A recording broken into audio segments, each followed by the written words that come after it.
ಕಳ್ಳಬೇಟೆ ಪ್ರಕರಣಗಳು ಎಲ್ಲಿ ಇದೇ ವಲಯದಲ್ಲೇ ಈ ರೇಂಜಲ್ಲಿ ಆಗಿರ್ತಕ್ಕಂಥದ್ದು ಪ್ರಜಾವಾಣಿಯಲ್ಲಿ ಹಾಕಿದ್ದಾರೆ. ಅದು ಅವರೇನು ಹೇಳ್ತಾರೆ ಅಂದರೆ ಚಾಮರಾಜ ಜಿಲ್ಲೆ ಬೆಳಕಿಗೆ ಬಂದ ಪ್ರಕರಣಗಳ 10% ಮಾತ್ರ, ಅಂದರೆ ದಿನಾಗಲೂ ನಡೀತಾನೆ ಇರುತ್ತಿಲ್ಲಿ 10% ಮಾತ್ರ ಬೆಳಕಿಗೆ ಬರುತ್ತೆ. ಉಳಿದಿರ್ತಕ್ಕಂಥದ್ದು ಇದೆಲ್ಲ ಬೆಳಕಿಗೆ ಬಂದಿರೋದು. ಇದೆಲ್ಲ ಆಗಿರೋದು 16 ವರ್ಷಗಳಲ್ಲಿ 278 ಕಳ್ಳಬೇಟೆ ಪ್ರಕರಣ. ಆಮೇಲೆ ಕೆಲವು ಡೌಟ್ಸ್ ಹೇಳಿದ್ರು, ಕಾಲು ಹೊಡಿಬೇಕಾಗಿತ್ತು ಅಂತ. ಬೆಳಿಗ್ಗೆ 5 ಗಂಟೆ 10 ನಿಮಿಷದಲ್ಲಿ ಆಗಿರೋದು. 5 ಗಂಟೆ 10 ನಿಮಿಷ ಬೆಳಕಾಗೋದಿಲ್ಲ. ಆಮೇಲೆ ಕಾಡು, ದಟ್ಟವಾದ ಕಾಡೋದು, ಕಾಡಲ್ಲಿ ಇನ್ನೂ ಕತ್ತಲಿರುತ್ತೆ, ಗೊತ್ತಾಗೋದಿಲ್ಲ. ಅಲ್ಲ ಸರ್, ಆಗ ಅವರಿಗೆ ಜ್ಞಾನ ಬೇಕಲ್ಲ. ನಾವು ನಾವು ಸೊಂಟದಿಂದ ಜ್ಞಾನ ಬೇಕಲ್ಲ, ಕಾನೂನು ಸೇರಿ ನಾನು ಮಾತಾಡ್ತೀನಿ, ನೀವು ಆಮೇಲೆ ಬೇಕಾದ್ರೆ ಮಾತಾಡ್ಬೇಕ. ನೀವು ಮಾತಾಡೋದು ನಾನೇನ ಮಾತಾಡೋಣ ಅಲ್ವಾ? ಬೆಳಿಗ್ಗೆ 5 ಗಂಟೆ ಸಮಯದಲ್ಲಿ ಕತ್ಲಿರುತ್ತೆ, ಕಾಡಲ್ಲಿ ಇನ್ನೂ ಕತ್ಲಿರುತ್ತೆ.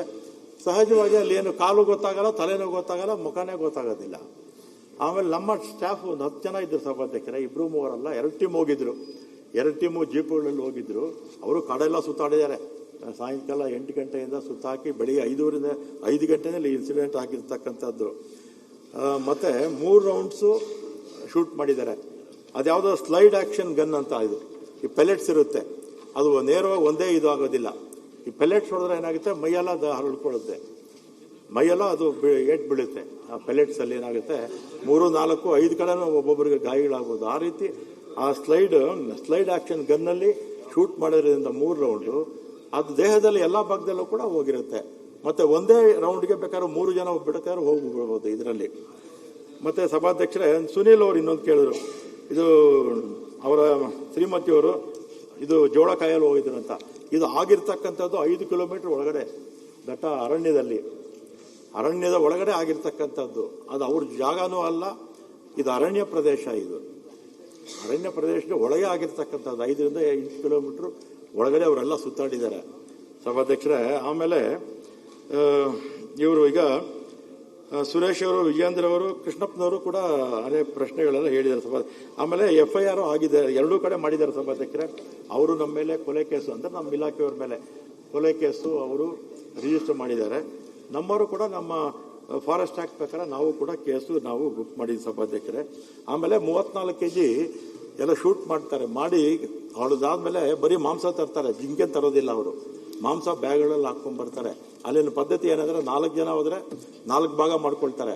ಒಂದು ಗನ್ಗಂತೂ 1 ಭಾಗ ಕೊಡ್ತಾರಂತೆ. ಗನ್ ಇರುತ್ತಲ್ಲ, ಗನ್ ಯಾರ್ದಿರುತ್ತೋ ಅವ್ರಿಗೆ 1 ಭಾಗ ಕೊಡ್ತಾರಂತೆ. 6 ಜನ ಹೋದ್ರೆ 6 ಭಾಗ ಮಾಡ್ಕೊಳ್ತಾರಂತೆ. 6 ಭಾಗ ಮಾಡ್ಕೊಂಡು ಜಿಂಕೆ ಇದೆಲ್ಲ ಹೊಡೆದಾಗ ಒಂದು ಗನ್ಗಂತ ಒಂದು 7 ಭಾಗ ಮಾಡ್ಕೊಳ್ತಾರೆ. ಈ ರೀತಿ. ಆಮೇಲೆ 34 kg ಇತ್ತು.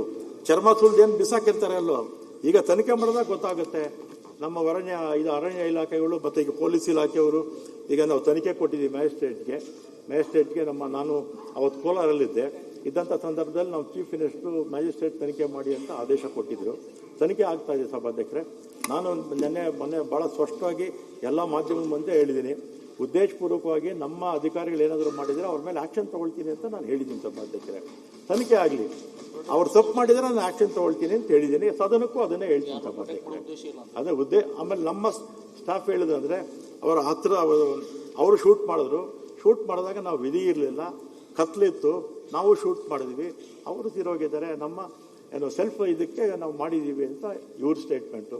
ಇವ್ರದ್ದು ಹೇಳ್ತಿರ್ತಕ್ಕಂಥದ್ದು, ಅವ್ರ ಪರವಾಗಿರ್ತಕ್ಕಂಥವ್ರು ಹೇಳ್ತಾ ಇರ್ತಕ್ಕಂಥದ್ದು ಸತ್ಯ. ತನಿಖೆ ಆದ್ಮೇಲೆ ಗೊತ್ತಾಗುತ್ತೆ. ನಮ್ಮವರೇನಾದರೂ ತಪ್ಪು ಮಾಡಿದ್ರೆ ನಾನು ಖಂಡಿತ ಅವ್ರ ಮೇಲೆ ಆಕ್ಷನ್ ತಗೊಳ್ತೀನಿ. ಪರಿಹಾರ ಬಗ್ಗೆ ಹೇಳಿದ್ರು ಸನ್ಮಾನ್ಯ ಅಧ್ಯಕ್ಷರ. ಈಗ